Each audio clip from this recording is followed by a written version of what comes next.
brilhantemente como nos melhores planos do Tite no primeiro tempo. No segundo, desapareceu praticamente todo o senso de controle do jogo, né? Tanto que o Palestino, que finalizou 10 vezes na partida, finalizou 9 na segunda etapa.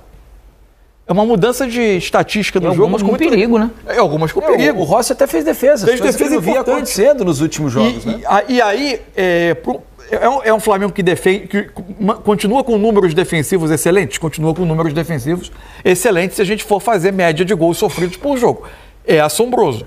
Agora, o Flamengo hoje teve dificuldade em bola aérea, com frequência, quando o Palestino teve mais volume de jogo, permitiu finalizações de dentro da área, teve mais dificuldade para defender perto da sua área quando foi exigido.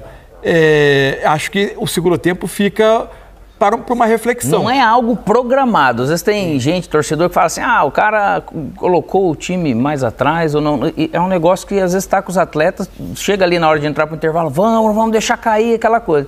Só que o jogo ele é tão fácil que daqui a pouco você dá essa amolecida. Para você recuperar de novo, você pode ver que realmente a produção do Flamengo caiu no segundo tempo, sempre serve de alerta. Ganhou o jogo. Tá ok, beleza, ganhar o jogo do Palestino era uma obrigação, dominar o jogo era uma obrigação, mas lógico que poderia, com as 20 finalizações que eles tiveram, ter realmente mais eficiência e ainda ter construído um jogo de uma maneira bem melhor. Esse time do Flamengo só depende do interesse dele próprio para poder realmente conseguir os resultados, pelo talento e coisa que tem. As dinâmicas do lado esquerdo estão melhor do que do lado direito. O Arrascaeta até veio pegar bastante bola, que ele conseguiu. Jogou abaixo o Arrascaeta hoje, né? Achei ele abaixo. Os dois jogadores, para mim, o lugar abaixo. Não estava numa noite normal, né? Teve 2 lances do primeiro tempo em que ele tenta, após um rebote de uma jogada ofensiva, ele tenta ir na pressão para recuperar rapidamente a bola e manter o time no ataque. Ele errou 2 vezes esse bote. Verdade. Uma delas surgiu o único contra-ataque perigoso do Palestino no primeiro tempo. Ele não estava com o tempo da jogada, parecia tão ajustado. Acabou tomando cartão. Uma jogada comum também, né, Mansur? Isso. Ele tem tomado cartão quase que todo jogo. Toma cartão com frequência. Enfim, e aí, especialmente no segundo tempo, quando você tem 2 jogadores do meio do Flamengo que são tão importantes, com uma atuação abaixo também, o time foi perdendo um pouco do controle do jogo. Agora, a qualidade técnica também está sempre aí, né? E aí uma coisa interessante que aconteceu no segundo tempo foi a entrada do Lohan, né? Sim. Primeira vez, o Tite lançando esse jogador pela primeira vez, são 17 anos, e é um jogador que o Tite veio observando e que dentro do Flamengo é visto como um possível, já que você não tem uma característica de um jogador mais rodado com essa especificidade, vem sendo visto como, eventualmente, em alguns momentos, amadurecendo ao longo da temporada, a ideia de quando você, por exemplo, precisar substituir o Arrascaeta, que seja o Lohan. Foi no lugar do Arrascaeta que ele entrou hoje. O Lohan já vem sendo falado, muito bem falado na base, com clubes europeus olhando, que ele desperta isso, tanto que ele bate o escanteio e acaba saindo o gol, você percebe um pouco de luz ali, né? E o Flamengo, daí nesse sentido, quando troca os jogadores, entra esse, que daí você entra querendo e vendo que o jogo tá meio morno, eles acabam colocando um fogo, mas mesmo com 17 anos... Com um elenco tão estrelar assim. Ele tinha tido 2 jogos na temporada, os 2 com a equipe que iniciou o estadual, enquanto a equipe principal estava fazendo a preparação nos Estados Unidos. Só que na volta, observando no dia a dia, ele foi chamando muita atenção da comissão técnica do Flamengo. E tem uma coisa interessante também. Foi a terceira vez, o gol do escanteio, ele aliás pega a bola e vai bater o escanteio. Que resulta no gol do Léo Ortiz. É uma cobrança baixa no primeiro pau, que o Flamengo tinha feito 2 vezes no jogo contra o Nova Iguaçu na final do Carioca. Me parece algo preparado em treino, porque foi uma batida muito parecida com 2 batidas que o Flamengo tentou contra o Nova Iguaçu. Uma delas, o Pedro quase fez um gol de calcanhar na final do estadual. Parece algo que vem sendo trabalhado. Agora, não sei se vocês concordam, mas acho que há uma queda de rendimento no Flamengo em relação a uma parte, principalmente acho que antes da data FIFA, o Flamengo vinha dando impressões melhores. Tudo bem que foram 2 jogos de final de estadual, ainda que contra um time que não é o dos 4 grandes aqui do estado do Rio. Depois um jogo de maior exigência pela Libertadores, com um time bastante mexido, e hoje, de novo, um time de Libertadores, embora tenha-se a impressão de que seja o pior do grupo, né, pelo fato de ter tomado 4-0 em casa do Bolívar.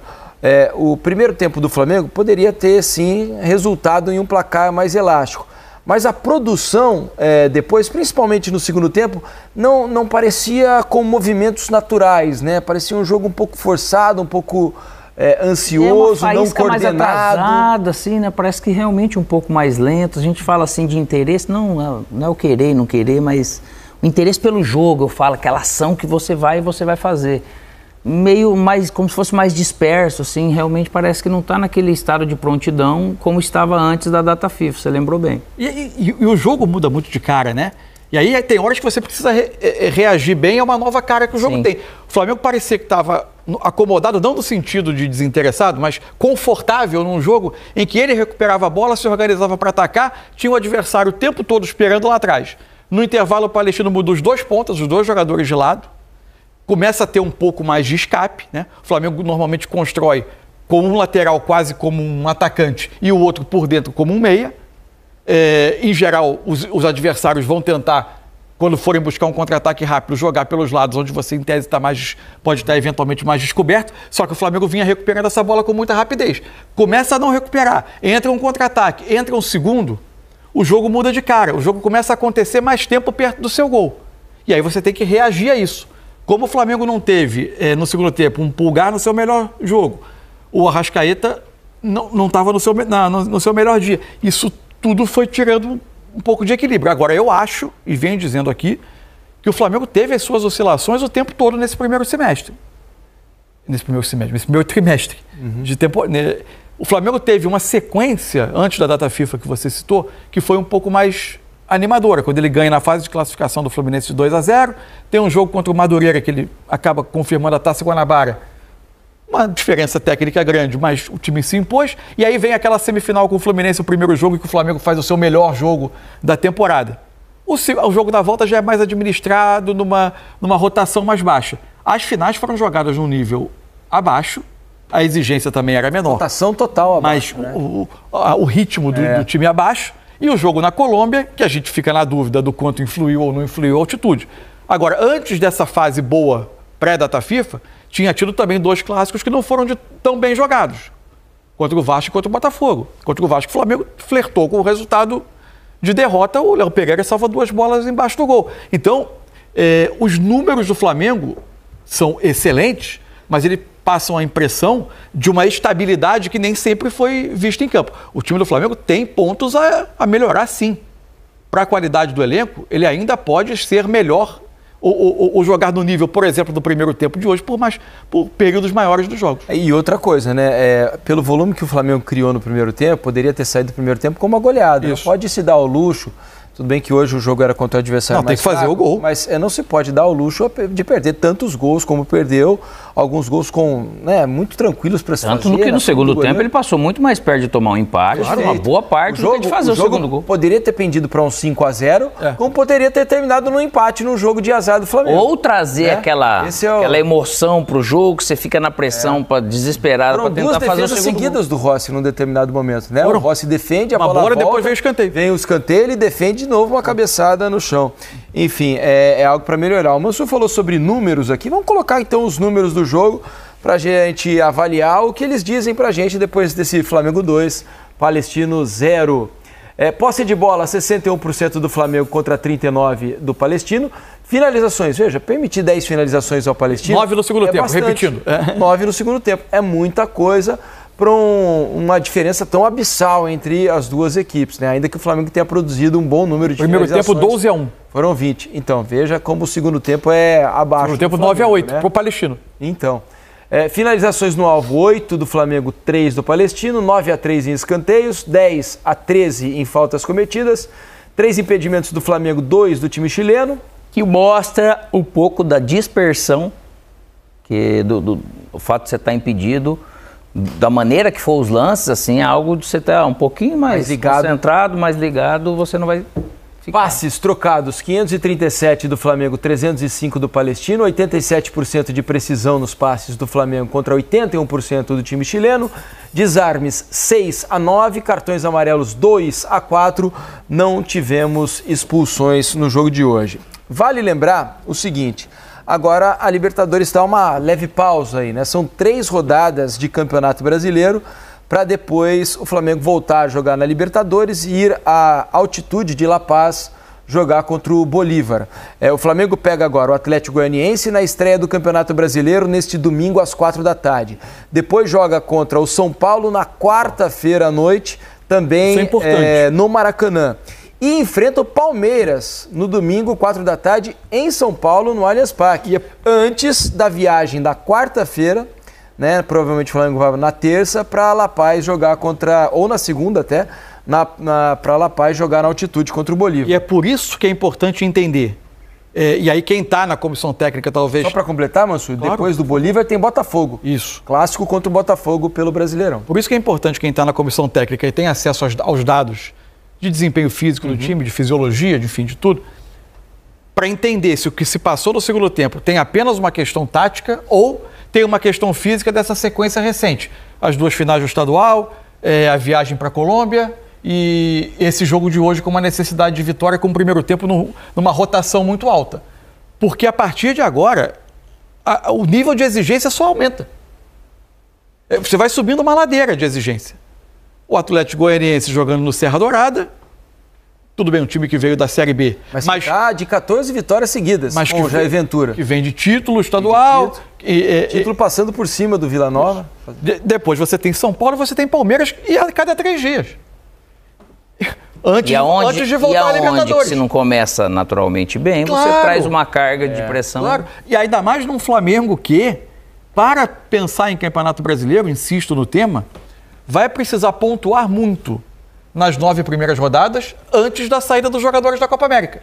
Porque aí você vai ter um elenco muito mais escasso para trabalhar. O que poderia trazer algo fisicamente, se a gente for aqui imaginar, que a gente não tem ideia, se tivesse realmente tido uma carga nesses 10 dias de data FIFA, visando muito mais o futuro do que propriamente esses jogos agora, que eu não acredito pela capacidade deles e pela pré-temporada que o Flamengo fez, Mansur, né, Felipe? Eles tiveram realmente esse tempo, então tem todo o controle, tanto que a gente falou, poxa vida, o Flamengo está jogando de uma maneira muito mais homogênea fisicamente, só que isso caiu realmente.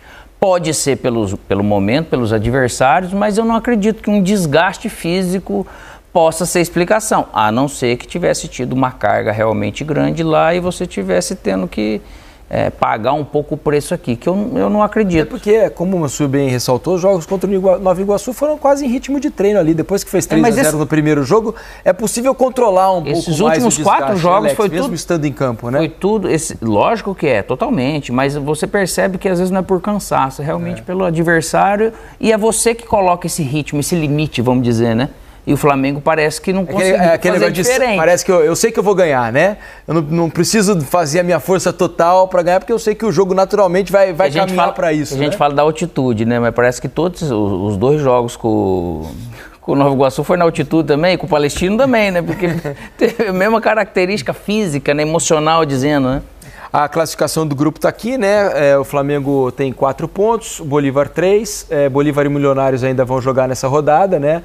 Então tem um jogo a menos, o Milionários tem 1, o Palestino 2 jogos, nenhuma vitória, um 4-0 e agora um 2-0 contra nos seus primeiros jogos do campeonato da Libertadores.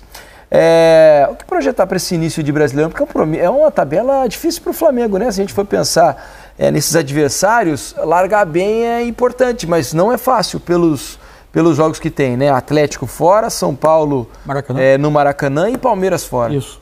Uma largada difícil. Uma largada difícil. Agora, só uma informação aqui que o Eric Faria acabou de me mandar, que o Flamengo vai ficar em Santa Cruz de la Sierra para o jogo lá de La Paz. Vai pouco antes do jogo. Vai um pouco antes do jogo apenas. Normalmente é o protocolo para La Paz. O Fábio Maceridian costuma adotar. Isso. Ele defende que quando é uma altitude mais baixa como Quito, vale a pena você treinar. Em cima da hora do jogo, né?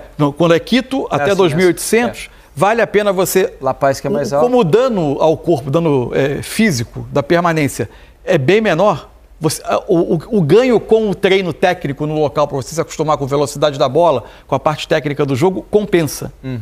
Agora, em La Paz não, a permanência lá gera uma possibilidade dos efeitos da altitude agirem mais após as 6 horas de permanência na cidade, e aí o recomendável é você jogar o jogo antes de completar essas 6 horas de permanência, que você, em tese, pode reduzir o problema. Alex, quando você jogava, quando você pegava a tabela do Campeonato Brasileiro, você preferia começar com 3 jogos teoricamente mais acessíveis ou já começar na pedreira assim com um jogo fora de casa contra o Atlético Goianiense e depois 2 clássicos aí contra São Paulo e Palmeiras? Pergunta assim difícil. Lógico que a gente falando de, teoricamente, adversários mais fracos para você começar melhor, teoricamente, ele tem um lado bom, mas tem um risco também alto, porque se não acontece a vitória, ou se você ganha meio que uma obrigação, então você não vai se basear naquilo, por isso que a gente sempre fala sobre questão de rendimento, produtividade. Mas o fato de você começar com adversários assim diretos para aqueles que a gente acredita que vão, lógico, o Atlético Goianiense a gente hoje não imagina que ele vai chegar lá no alto da tabela no final do campeonato. Mas ao mesmo tempo, começo de campeonato ele tem essa dificuldade, Felipe, mas é bom que você já comece em alerta. É isso aí, vamos aguardar então esse final de semana de estreia para as equipes da Série A no Campeonato Brasileiro. Daqui a pouco eu leio as opiniões de vocês aqui na hashtag Troca de Passes. Por exemplo, o André Davi, nesse Flamengo do Tite, está faltando o que o Flamengo do JJ tinha de sobra: objetividade e apetite.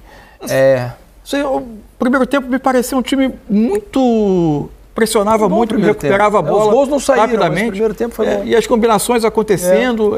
Por vezes eu acho que teve até muito volume e em dada passagem do jogo faltou, embora o Flamengo tenha finalizado 12 vezes no primeiro tempo, às vezes faltou uma combinação que gerasse o último passe para uma finalização muito mais clara, né?